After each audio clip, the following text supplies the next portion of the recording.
कौन अगर अपने अधिकार के लिए अपने निजी जनों से ही लड़ना पड़े और हमारे मन में उनके प्रति कोई रोष उत्पन्न हो तो क्या इससे राधा नाम रूपी धन में हानि होगी? मेरा अगर हम बहुत सीधे बन जाएंगे तो बहुत हानि होती है। एक बार एक गांव में सांप बहुत परेशान किए हुए था, कोबरा। नारद जी निकले तो लोगों ने प्रार्थना की, तो नारद जी तो सर्वज्ञ हैं, सब भाषाओं का ज्ञान है। उन्होंने सांप से कहा, आज के बाद इस गांव के किसी भी व्यक्ति को काटोगे नहीं। आज्ञा मान ली नारद जी की। तो 2 दिन बाद लौट के आए तो सांप घायल पड़ा था। तो उनका, अरे तुम्हारी ये दशा कैसे हुई? बोले आपने करवाई। बोले क्यों? बोले आपने कहा काटना नहीं, तो जो आया वो ईंटा मार के चला जाता है।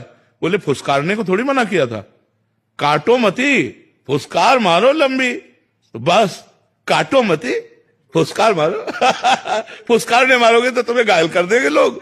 हाँ फुसकार है, अगला कदम नहीं, तो बस फिर ठीक हो जाएगा। फुसकार की जरूरत होती है।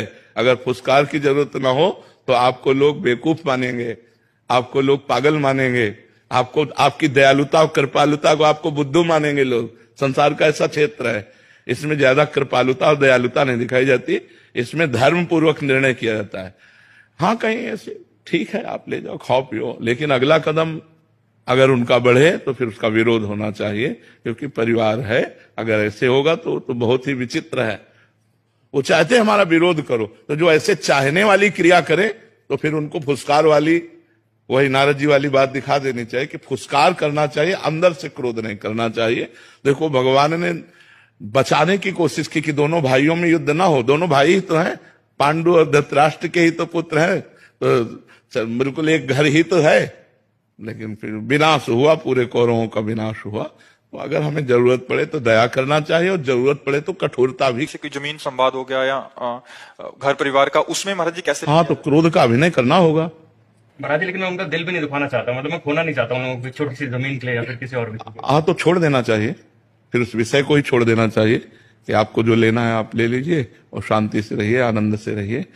पर कहीं कहीं ऐसा होता है कि अगर ज्यादा छोड़ते चले जाओ तो आपको ज्यादा परेशान कर सकते हैं। तो थोड़ा ऐसा भी स्वरूप दिखाना चाहिए कि मतलब मर्यादित जीवन चला जाए। ज्यादा दया भी ठीक नहीं होती और ज्यादा कठोरता भी नहीं ठीक होती। तो उचित कठोरता के साथ दया का प्रयोग करें तो अच्छा रहता है।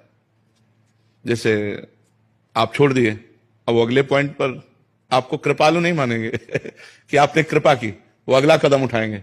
फिर छोड़ दिया तो फिर अगला कदम उठाएंगे। और जब पहले